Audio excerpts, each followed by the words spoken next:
Be careful when you call him Rasta. Be careful how you call him Ganja man. Be careful how you call him gay, because you don't know what is coming out of. He's going out of the country. We are at a point where the country is in anarchy. Anything can be. Therefore, Gambia in the right time, he will be back. Why the disbelief? Teri muntu akyasinze kwagala kubanja kalulu ng'abantu ba National Unity Platform. We are a bright man like you. Ocha party positions. Yes. Bagina kutegerera. Yes, and there is nothing wrong. Omusajja omugezi what? Yes, there is nothing wrong. Kale, president no mutwala, ababaka ba parliament no batwala. Ne kansala. Ekibuza mukkiriza nti omusajja akaba kulembere kubanga basinga amanyiga ebyokulwanisa. Gwe sente zo waziwali okufuna kaadi. Nze sente zange naziwa wa taxi. Okimanyi waliwo abalangirirwa nakati tebannadda ku byalo gye basula. Kalulu ke twakavaamu okuwangula kibadde kyanjawulo okulangirirwa. He thought about many of us and he went out of the country. Kyekyo bajja konko ne wuwo.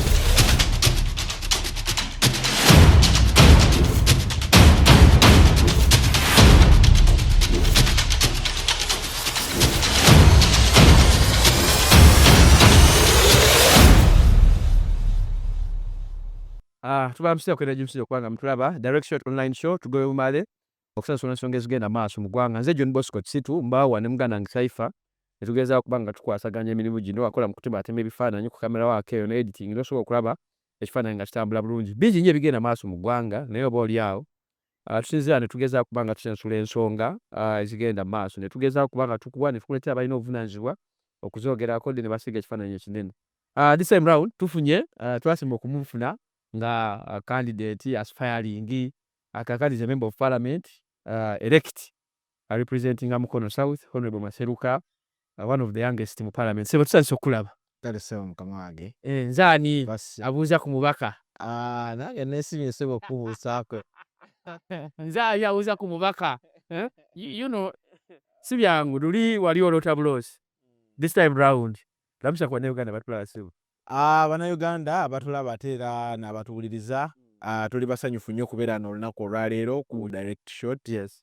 Neri erinnya eryo Cypher. EFS. Eryo tuli basanyufu nnyo okubeera ano okusookera nga twagala okubeebaza era n'okubakulisayo mu kalulu ke twakavaamu emabegako. Newankubadde ebintu byatambula nga ebyatambula naddala ku ludda lwaffe olw'opposition naye twebaza Katonda nti twavaamu tukyali balamu ate n'ekirala pulezidenti waffe naye akyali mulamu era ne gye yagenze kulaba nga baako ne kyagatta ku nsonga ya struggle. Gigenda gitya? Nga gye tuli ssebo. Kulika mu kalulu. Twakakulika Katonda w'amaanyi, Katonda wa kisa. Twavaayo nga tukawangudde ate era ne tulangirirwa. Kalulu ke twakavaamu okuwangula kibadde kyanjawulo okulangirirwa. Olaba n'okulabikira mu gazeti nakyo kibadde kirala. Nafu ya kusimu nga gazeti egaliddeyo. Demokulaasi oyo kati ennaku zino gwe tuli mu ggwanga lyaffe nti omala okuwangula akalulu ku gurawundi naye ate ogenda okutuuka nga b'owangudde ku ttale senta nabo gye bali bw'ogenda okubuuza nti bakimye eki nti naffe tuzze okulaba nga tulangirirwa. Edda bw'obuuza ku bantu b'edda bonna bagamba nti edda wawangulanga n'osigala n'ewaka ne bakuyita okime certificate ye eyaki gwe bakimanyi kubanga nti owangudde era bwe baatuukanga eri bagendanga bugenzi kukakasa na kusoma nti okoze eki owangudde era ng'ekikuleeta kujja kukima certificate yo ya buwanguzi. Ku luno bw'omala okuwangula olina okudduka mangu ku ttale center DRA fomu ezimu zikusangeyo nga gw'oledde okoze eki otuuse kubanga bwe ziba bw'otasookayo bayinza okusoma results endala. So bw'otunuulira abantu I've been hearing from Honorable Semujunga agamba tannalabako kalulu kalimu bubbi nga kano. Ene yatya yagabye bampangula naye nga yakkiriza nti ye baamukola ki baamuwangula naye nga bw'atunuulira kubanga njagala okutegeeza kale pulezidenti n'omutwala ababaka ba parliament n'obatwala ne kansala akalulu tubba kati tubba n'obwa kansala bannange. So that is how mean these people are. Kansala omumanyi aba ku mirukeezi ebiri okimanyi osobola okuba nga nsula wano nga gw'osula wali ne tukompiitinga ku bwa kansala. Kati njagala gavumenti eno erowooze nti singa tukeera ku makya nga Kisitu yawangudde n'olangirira nze nga tuli banneyiba kigenda beera kitya. Tugenda kwetunuulira batya mu environment. Okimanyi waliwo abalangirirwa nakati tebannadda ku byalo gye basula. Kubanga bajja balyamu amaaso. Kubanga bajja balyamu amaaso twava ku kyalo nga tutegedde nti kisitu yawangudde. Maseruka baakulangiridde batya? Ate tuli banneiba tusula wamu bwe tukeera ku makya amazzi ng'omanyi kiseera teweebeera tugula ku maduuka ge gamu amazzi tusima ge gamu. Bakyatidde okukomawo kubeera ku byalo byabwe kubanga tebaalangirirwa mu butuufu. Era kino ekyakolebwa kiringa bwe banaakusindika ogende mu banka obbe ssente n'otuuka mu banka ssente ze baakusindise n'ozibba naye oba ofuluma n'olaba ekikopo kya caayi maneja kwanywera nakyo n'okikwata caayi n'omunya nakyo n'okibba n'ogenda nakyo. Kino kye baakoze ku luno. Pulezidenti okutwala omubaka Parliament nabo n'obafutugaza ne kansala omumanyi bulungi naye n'omukima n'omutwala. Ke kalulu bwe kaabadde. So okuwangula tekwali kwangu. It wasn't. Okuwangula kwali kwangu. Okulangirirwa kwali kuzibu. Kankwanguye nkola ku Baba Team. Okimanyi bulungi. Wiiki ewedde nayina gwe wawangula Honorable Kayondo Fred. Naŋŋamba Maseruka si ye yampangula. Honorable Kyagulanyi ye yamuwangula. Era gw'oli munafu nnyo okuwangula Kayondo singa teyali mwami Kyagulanyi. Wabiwulirako ebigambo ebyo? Ebigambo ebyo ssebo nabiwulira. Ebigambo ebyo nabiwulira. Naye oli Honorable wa kitundu mulamba. Era essaawa zino yalondebwa abantu abawerera ddala okubeera Honorable w'ekitundu. Nze kijja kuba kya mazima nnyo gy'ali okusigala nga muwa ekitiibwa ekyo. Era musobola kudisagulinga ne ku kitiibwa. Byonna byayogera essaawa zino biyinza okuba nga biva mu kiye kye yalaba. Buli omwaka lwalina engeri gy'akakola ki gy'akalaba. So nzikiriza muwa ekitiibwa ekyo Honorable. Era nti wagaba ne ssente ng'enkya kulonda. Alina ne ground kwasa okuswala mu kkooti naye kubanga ye bamutwala mu kkooti n'akiyitamu yakinaga namuleka Maseruka yampangula. Nagaba ssente ng'enkya kulonda. Yes, era yagamba n'omwana we ssente simanyi gye yazigya yalina ssente. Nazigaba mukazi walina ssente nnyingi. Yes. Nazigaba kiro. Yes. Kati ate ye yandaba atya? Bwe mba nazigaba kiro. Season yali ayitamu. Ye mu kiro yali akolayo ki nti ndabye omusezi obadde okola ki ebweru mu kiro. Sooka okubanga mwena muli basezi. Okubanga mwena muli basezi.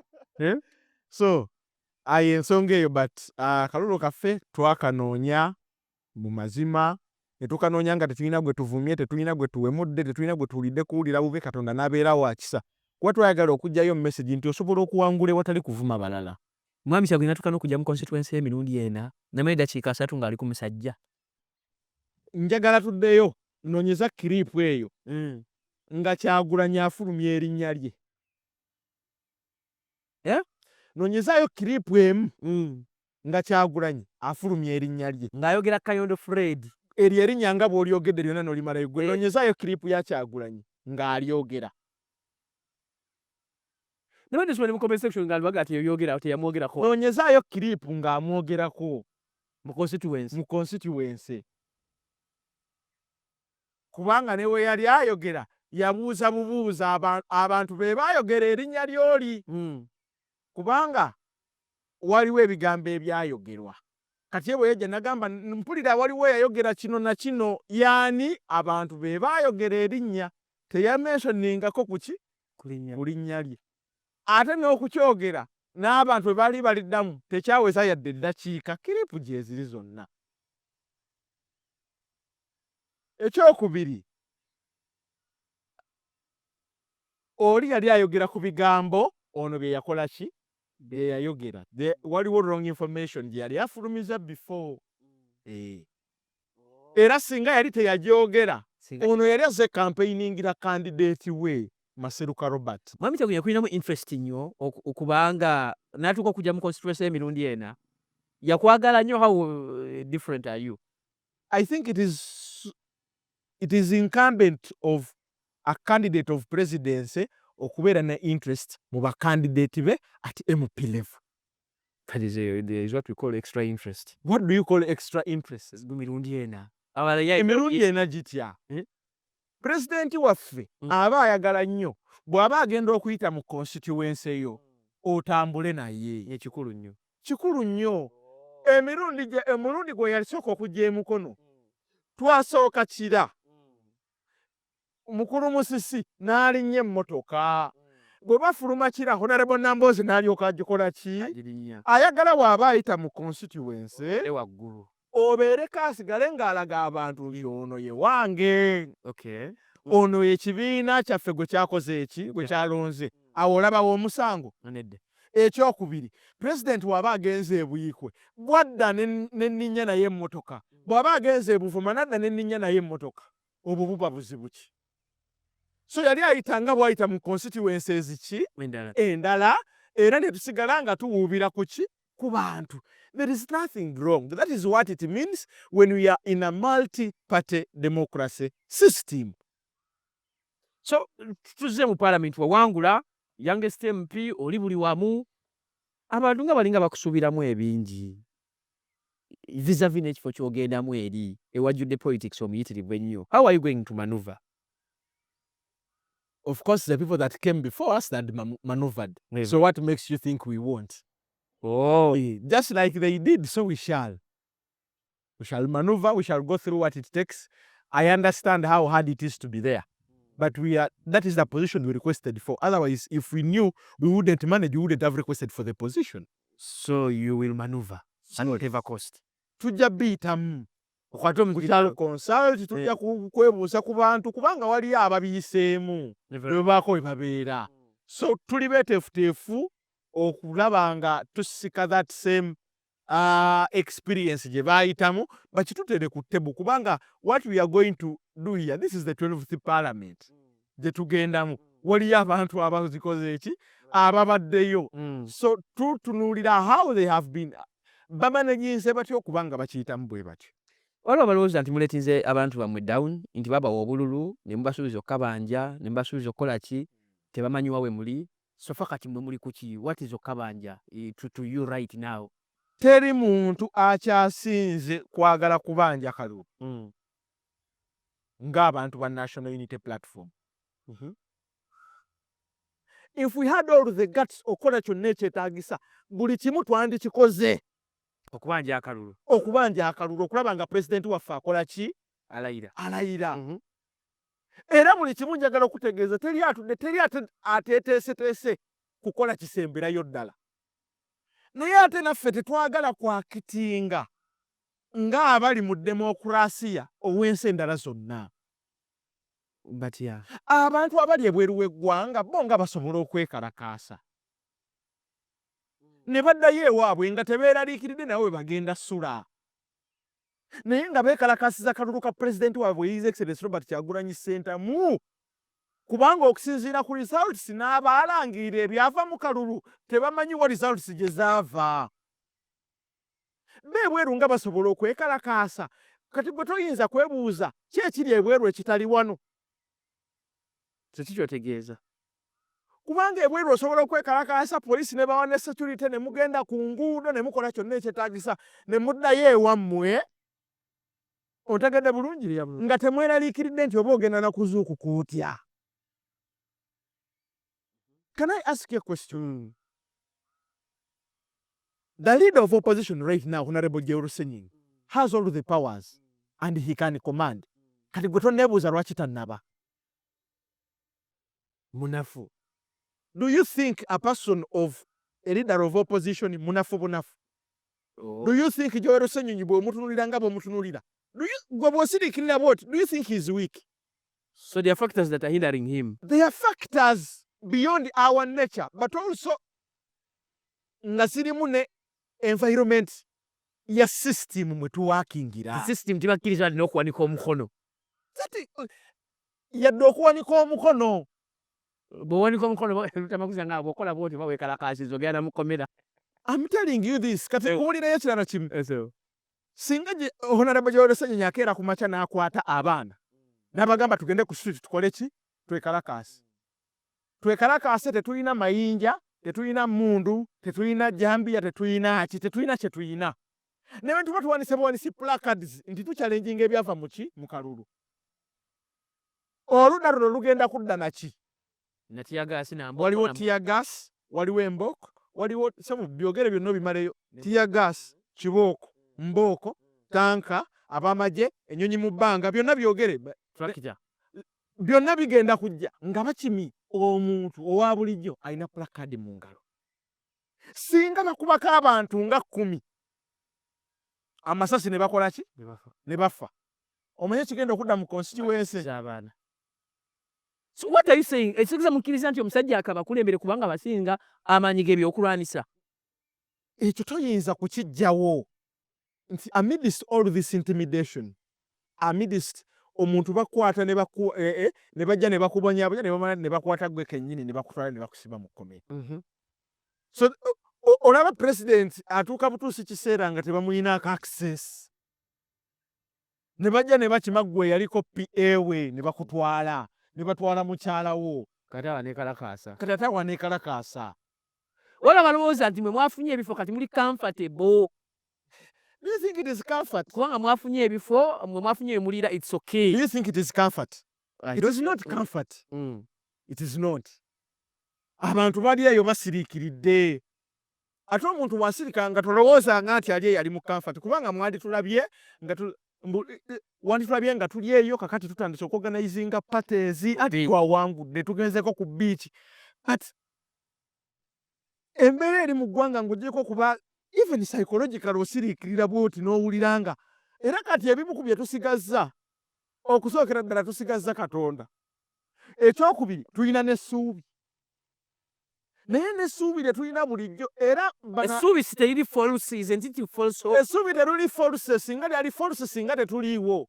Era abasajja bano singa baali bamanyi bwe batunda essuubi. Singa nabo baaligula ne liggwayo. Singa nabo baaligula ne liggwayo n'abalitunda ne babatwala ne babasiba. Kwe tusigale nga tetulina kye tulina okujja. Maseruka, you accepting my Museveni kati yakulembera eggwanga. Temukyalina maanyi gonna, temulina kye mugenda kumukola. It is not about acceptance. But that's the reality. But look at stand your position gye tulimu essaawa zino. Tetuli mu mbeera ya kukkiriza. So muoperatinga temuli mu kukkiriza. Era gwe bw'onkuba oluyi n'ensirika. Tekitegeza nti basikkiriza. But olabye ebiri emabega by'omusajja ku byolo. Mba nsiriikiridde. Alina bajansi abamimidde emabega. Mba nsirise busirisi. Tekitegeeza nti kati nsanyuse era am appreciative kubanga onkubye oluyi n'ensirika.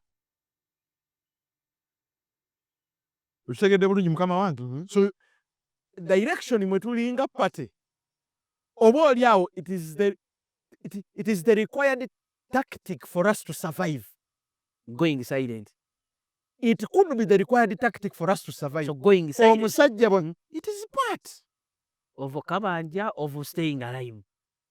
Because even being alive now you know that now being in the opposition right now and being alive and not in detention, it is another achievement, especially when you are in the opposition. Mukama wange abali mu opposition tetusanga mmwe. Bw'okeera ku makya n'ogenda ku media, n'ogenda n'oyogera n'okola interview n'okola ki? N'okomawo. For example, right now president waffe yafulumye eggwanga. Yatiitiwadde, yagenze mu Exile. Yatuguza idea emulemeredde okutunda. Ebyo ebiri mu bantu ebyo byeni mukuguza. Nti kaakati really what next? Hopes ziweddeyo zonna. It is because they're not students of history. You can't call someone because politically as the National Unity Platform, it is viable for us to have a leader of the opposition being in exile than them being detained and also killed. So it is a great alternative for Honorable Kyagulanyi to be in exile rather than being in prison. Exactly, because from out he can command. From out he can meet the international community. Ontegedde bulungi. From out tali mu kweraliikirira kubeera wookwe nga waabadde wano mu ggwanga. Ontegedde bulungi. From out ajjawo ne pressure yandibadde nti kakati tension yebaddewo ng'akyali mu ggwanga naye kakkanamuuko kubanga the main target is out. okusevinga abantu abalala gubadde agala batuuka ekiseera nga ne ropo bamututu ayagala tubatuuka ekiseera nga ne esigi bamututu ayagala guys are looking for looking for honorable I will have imprisoned many. he thought about many of us and he went out of the country. Kinche bajja konkona ewuwo. Enkya bajja konkona ewa Maseruka nga tamuyina naye bamutwale. So kati mukimanyi taliiwo. Olw'okutulowoozaako ennyo n'atambula n'afuluma eggwanga okwesevinga okutusevinga naye n'okupulanika ku ki ekiddako yatugambye in the right time he will be back. Why the disbelief? But it's the strategy what? Okukkiriza kwamwe nga kuli wansi nnyo. It is the same thing that the current president did when he went to Tanzania. It is the same thing that Obote did. It is the same thing that Besigye did. It is the same thing that Makerere did. Why is it that when Kyagulanyi does it, it is a problem? Abantu bonna abanoonya obuyinza bafulumye ku ggwanga ne Tanzania nadda ng'akomyewo ne force ey'enjawulo. Lwaki Kyagulanyi wakikola? Tekibalowoozesa nti naye ali mu script ya kukima bukulembeze bwa ggwanga wabula ali mu kwekweka. So as they did, so he's doing because it is part of the alternatives. They are actually operating. Does it suit the current situation? They are operating in this. He's operating in the same system like the current president operated in. So it's really it is the same thing that is happening with him. He has moved out of the country to save his life and also come back stronger, just like they did. So they came back and now they are president. What makes you think that when he comes back he won't be? So there are chances that when Kyagulanyi comes back, he's going to be president. Allow the process to take place. And wait for the results. Tumumanyi bulungi. Tumusanzeewo, we have read the books of history, tubirabyeko bulungi. Even the time that we have been. Mulabanga muyina amaanyi agajja omuntu afaana bw'atyo. Anti kate saagala olowooze ng'Obote bwe yalowooza nti ne Museveni tasobola kubeera kuba yamala n'afuuka. Nobody what we are always such an intellectual man like me can this scout man go there and think he can come and take power. We have been here for 40 years now. And the guys of the scout. Under the scout. Under the scout. So be careful. Be careful what you call a musician in Bobby Wine. Be careful what you just call a political activist in Bobby Wine. Be careful of what you guys just a party president and he wants to be called the president. Be very careful. Rasta. Be careful when you call him Rasta. Be careful how you call him Ganja man. Be careful how you call him gay because you don't know what is coming out of. He's going out of the country and coming back. So tusubire kinene nnyo mu biyinza okuvaayo nga Mwami Kyagulanyi ali eyo. Abavuddeyo ne bakomawo biki ebibatuuseeko. Let us check that. They have become president. Yes, but it is also a way of re-strategizing and mobilizing. So don't doubt he's moving out of the country. These are the same things. President. Anti bali kale kiyite kati obutiitiizi naye bali batiitiizi abafuluma eggwanga. Besigye mutiitiizi. Makerere mutiitiizi. Obote mutiitiizi. Museveni mutiitiizi. Lwaki Kyagulanyi bw'afuluma afuuka mutiitiizi? Bali bonga bafuluma ne bakomawo ne babaako ne kye bagatta ku ggwanga. Bw'afuluma lwaki ffe tulowooza kiki ekibalowoozesa nti bali kye baakola? Kyagulanyi is NUP and NUP is Kyagulanyi minus Kyagulanyi there is no NUP. No wonder mukoze press conferences nga nnyo okuva omusajja bwe yeekweka tewali we zigenda. Because nkubulidde environment gye tulimu abantu bali consideringa n'okugenda ku kitebe. It is part of the reconsideration. Wentuukayo abasajja ne bajja ne because we are at a point where the country is in anarchy. Anything can be. Anything can be. There is no accountability. There is no question. Okay. Bajaji babasiba. Politicians babasiba. Abasumba babasiba. Anything. So our exception is the foot soldier. Mugamba tusabire ne kube basiba makomera ne bagamba singa tukwata ng'ozibiriza ng'osaba ogenda kutubuulira. You cannot even have prayers for people you love. So anything can be in this country. So people have those considerations in the press conference. But the president thought it wise. That is why you have what we call deputy presidents. You have to look at the deputy president, Dr. Lina Zedriga okutukulembera. Is she appealing to the public? What do you mean? Atundika mu bantu. Are we campaigning? Are we in campaign? Hanti olina okulekawo omuntu ng'ali substantial ekimala. No, we are now looking at leadership. Ekifo kiri administrative in nature.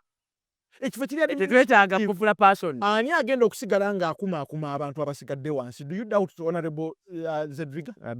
Man. Exactly. Do you doubt her administration capacity? You cannot. So it is an administrative office and she's there to mobilize and get us together, but also picking information from the powers that do. Very good. Katugendeko ku speakership race. Gwe omu ku bagenda okulonda. Naye pate yammwe already eringa yakkiriza nti already tetulina interest kuba tetulina numbers. Kati gwe akalulu kagenda kawaani. You have a diplomat in Honorable Mao. You have a strategist and an incumbent in Honorable Anita Among, nze mmanyi obusobozi bwe ne wa Mao mbumanyi. Then n'abalala nawe be bakontenda abaliwo. Gwe akalulu kogenda kateeka luddawa. Tulina party leadership. Really bright man like you okyalina ku party positions. Yes. Bagenda kutegeerera. Yes, and there is nothing wrong. Omusajja omugezi w'otyo. Yes, there is nothing wrong in moving with the party leadership. Party kyegamba. Kankubuuza you're becoming a blind follower of the party. Not really. And there are intelligent people in the NRM. Very many. What did the NRM say? Sekengambi bweti. Basiru. Are they bagenda kulonda the alternative? So why is it ffe bwe tugoberera ekibiina kyaffe ffe tuba blind? Kyokka NRM bo bagambye a young man like you, a bright person, former duty president. Yes, you can't ascertain. It is actually made by the National Unity Platform. No doubt about that. So I was guild president under NUP. I'm a member of parliament under NUP. So there are things that the party should have a position on. So party gwegamba. Nakugamba bw'oba toyagala kukufuga ebibiina by'obufuzi biveeko eddiini giveeko n'obufumbo buveeko. Kubanga bingi ebigenda okukolebwanga ne bw'oba tewandibyagadde. It is the position of the party. And that is what you do. Nti olumu party n'enatekinga decision nga tekufevalinga. So be it, because that is the position of the party where you belong.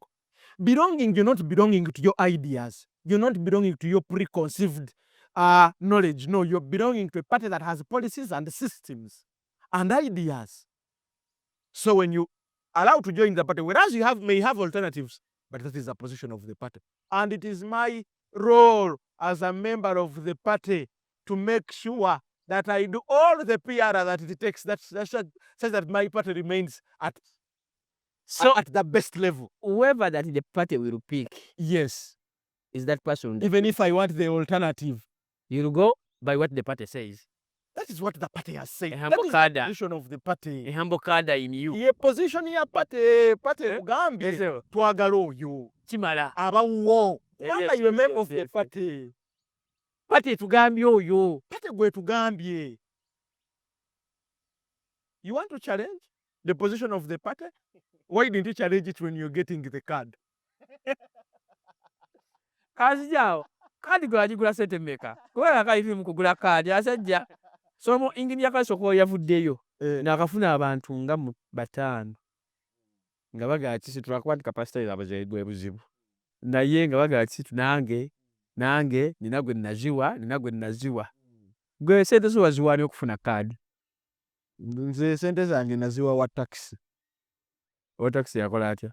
Wa taxi yanzije Mukono okundeeta. Walinya na taxi okujja? Nalinya taxi. Waitu nagula motoka? Nali sinnaba. Kati wanyali njirina naye obudde bwankwata. So sente naziwa wa taxi ye n'agenda nazo. Transport gwe nassaamu. Hati mwagala kuwulira nti tulina gwe twawa sente. Tewagula kadi. Abantu bagala kuwulira nti nagwe wawa sente. Bagala kuwulira nti nagwe nawaaki sente. Ze sente zange zonna eza kadi. Transport gwe twawa aba taxi. N'abantu abangoberera. Nakulaba. Because I'm a testament, people baali bambuuza. Agenda zijjawo oyo tasobola gimuwa. Tasobola kugula kaadi oyo. In any case, bw'otunuulira abantu bonna abaali baagala ekifo ekyo, nze yali asingamu obwavu. Wali wakolawa? Tewali. Nga tolina ssente. Nga ne ssente sizirina. And I got the card. Kubanga bakebera ground, ne bankebera ne kakiiko ka EMC. Naye oluzungu alwogera wali muko. Ate mu EMC twalimu ffeka nga tebakkirizaamu n'amasimu. Naye siyinza nakugamba nti waliwo eyambuuza nti olina ssente mmeka. It is not there. I think so tolina gwade n'ekikumi. People are not genuine enough. Between me and my God, there is no one I give money. Ate bano aboogera omusajja natuuka n'okukabira ku zi TV natuuka n'okukola buli kimu obusolosolo bwonna. Our party was very clear. Okoze ground enywedde bwe tukuze mu EMC Max yo ofunyeeyo mmeka? Bannange njagala okubategeeza ssente ze twakubamu posita si za Kyagulanyi. Ssente ze twafunanga bafuutu soja ne batugoberera yenna gye tulaga si za Kyagulanyi. Ssente za running campaign tetwaziwaayo eri party. Those are the basics of someone who wants to take leadership. So honest is at an individual level I can give all the testament required nti saawa yadde ekiki egikumye naye era tumanyi n'abaawaayo. Can I tell you something? One of the people I was competing with for the card yasasulira president nomination Milioni 2 nzijukira bulungi. yamuwa miliyoni ameka? 2 nga bali ebweru w'eggwanga. ne tugamba awo Maseruka kaadi yenna Buli omu n'agamba nti kadi ekoze eki. kirabye egenze. Sente tewaali. But that tells you of the integrity of the party that even with all that we remain at the policy. Tetugiteekerawo lukusa lwonna amazzi we gagenda kuyitira mu policy gye tukoze nedda.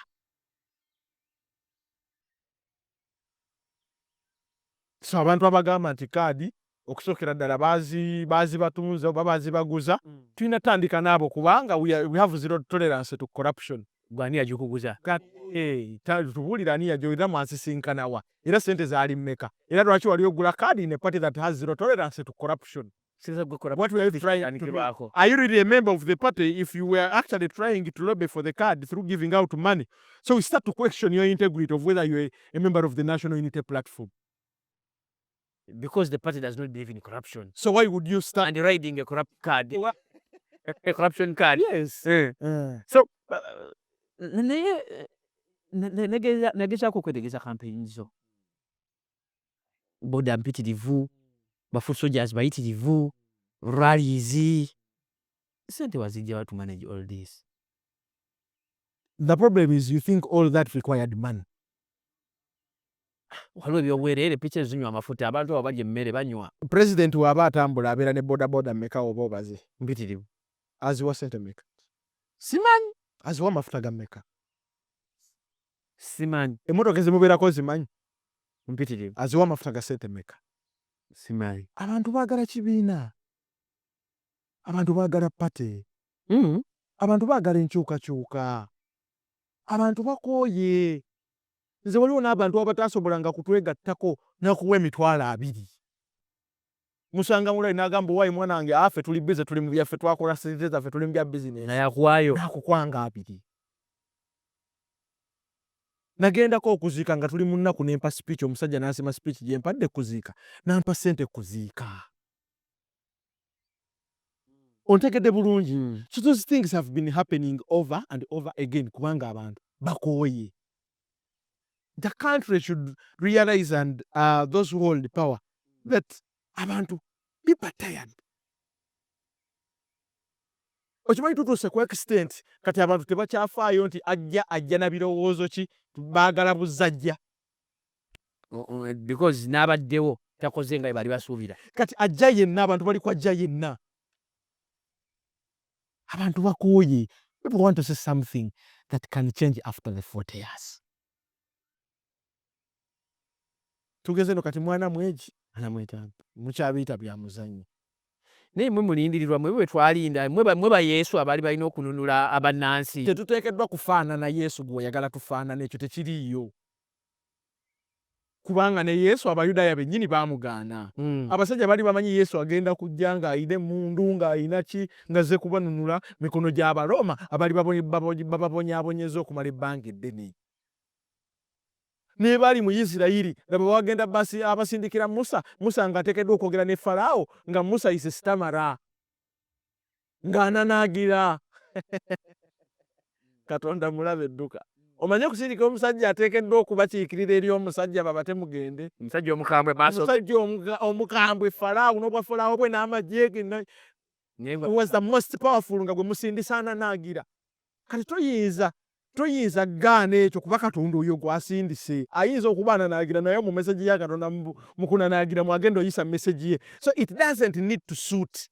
You don't need to believe it. You need to understand that this is the time.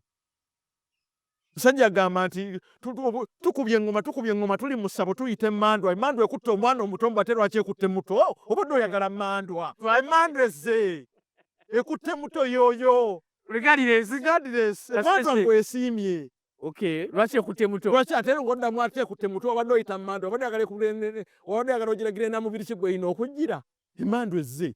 Honorable, some Uganda is out, Mpuga is out, Segona is out, big brains, big guns are out. Maseruka ajja, Sambali, Nkeretanyi, bakizita Abaasi, nabalabye bannambasa bazze. Abantu bagambye nti it was intentional okubeera nga the most brains that Uganda has been having is being put out of parliament to bring in the Maserukas. Can I ask you a question? When did you come to realize that they are the big brains? After them going to parliament. So when should you realize that we are big brains? So after having the same platform.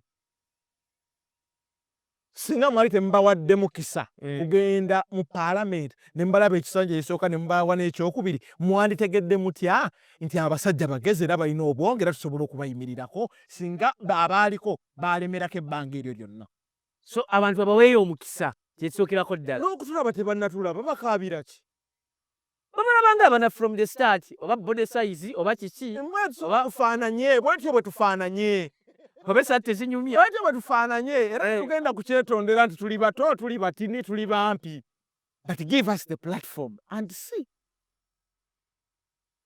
Tosobola kunjajinga olw'okuba ndi musoga, tosobola kunjajinga olw'okuba ndi mukazi, tosobola kunjajinga olw'okuba siri wa ddiini yo, njajinga n'olw'ekyo kyenkola.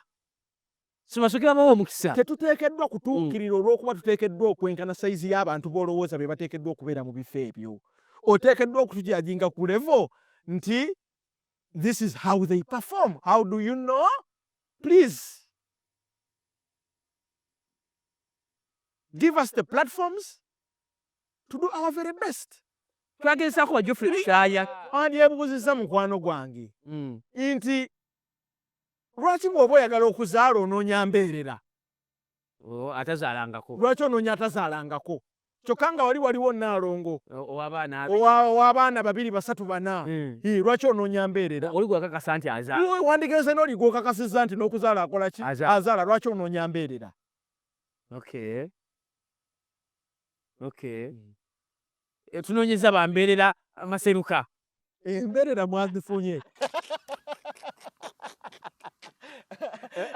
Embeerera mwazifunye kati katufuka omulanga. So the house you're joining is full of very many problems that the public thinks that are attached to the house.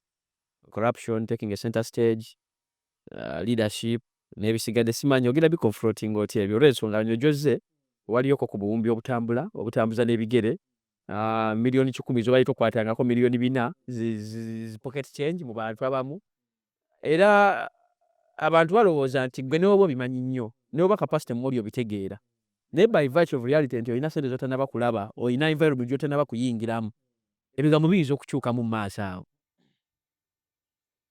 Era ne tuzze wano kubagamba nti tebajja kugezaako kutugula. Tetuzze wano kugamba nti bigenda kuba byangu. It is not a bed of roses and honey. Never. But you are ready to deliver. Waliwo abantu abaatulonda. Waliwo abantu be tuteekeddwa okukiikirira. Bye tugoba binene nnyo. Ekirooto kyo kiba kisobola okutundibwa ssente kisuulewo okwate ssente kubanga kitegeeza tekiri worth it. There are things that you have to be chasing that are bigger than just you having money. Waliwo ebitusuka ssente mu nsi. You can't be leader of convenience. You must be convicted in what you do. So tusaba Katonda tumanye byonna bigenda kujja naye nga we yayisaawo abalala tukkiriza nti naffe tujja kuyitawo.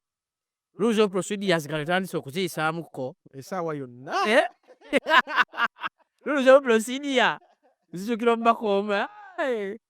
Okotayibwa ana watu honorable bafuna obuzibu. Rules of procedure dance We are trying our level best. Nebyo byonna tebijja kunyuma nga president waffe taliiwo. Bale abeera mu Parliament nga Kyagulanyi boss. Naye ggwe essaawa zino otuuka ku kitebe n'owulira nga tulinga oba abali mu mpuku. Ontegedde bulungi. Silence yokka. Someone is missing. Ffenna ku kitebe tubeerawo ne turealizing nti waliwo atakola ki? Ataliiwo. Naye omanyi kyekitegeeza ng'olina Kyagulanyi nga president. Nga Maseruka ye representative we Mukono South. baatukola bubi nnyo. Bigatta. Baatukola bubi nnyo. Golaba nga bigatta. Anti ye generation kati toyinza bitegeera. Ye generation ya Kyagulanyi kati yagala minisita w'abavubuka nga naye muvubuka. Nga si uncle. Omuleke. Nze John Boys kwa Maseruka tulaba neno osibula abantu. Abatulaba n'abatuwuliriza twagala okwongera okubazzaamu essuubi. Okubategeeza nti newankubadde bifaanana nga ebifaanana, mu kye tutateekeddwa kufiirwa y'essuubi. Mu bye tutateekeddwa kufiirwa ly'essuubi. Era tubasaba essuubi libeeyongere. Essaawa zonna pulezidenti waffe gye yagenze yatusuubiza nti agenda kudda ng'obudde butuuse. So mukikkiririzeemu. N'okwebaza Bannamukono South olw'obuweereza buno bwe mwatukkiriza okulaba nga tutwala mu maaso, tuli beeteefuteefu kubatuusaako naddala n'okusinga mu byonna okubawuliriza. Ono teweetaaga kubanga olonda Maseruka oba tewamulonda, ku kikwatagana n'obuweereza tuli baakulaba nga tuweereza abantu bonna. Mwebale nnyo, mwebalire ddala. Omuwandiisi omu yawandiika n'agamba nti if a child washes his or her hands, they have the audacity to sit on the table and eat with the elders. Oh, so you have the audacity. Process gye bateeka bagiyitamu. So kakati gwe mutuufu. Si oli baka Parliament. Amiina inshallah. Nanga abantu bagamba nti oyo mukwano gwange ne mukwano gwa mubaka. Ddala.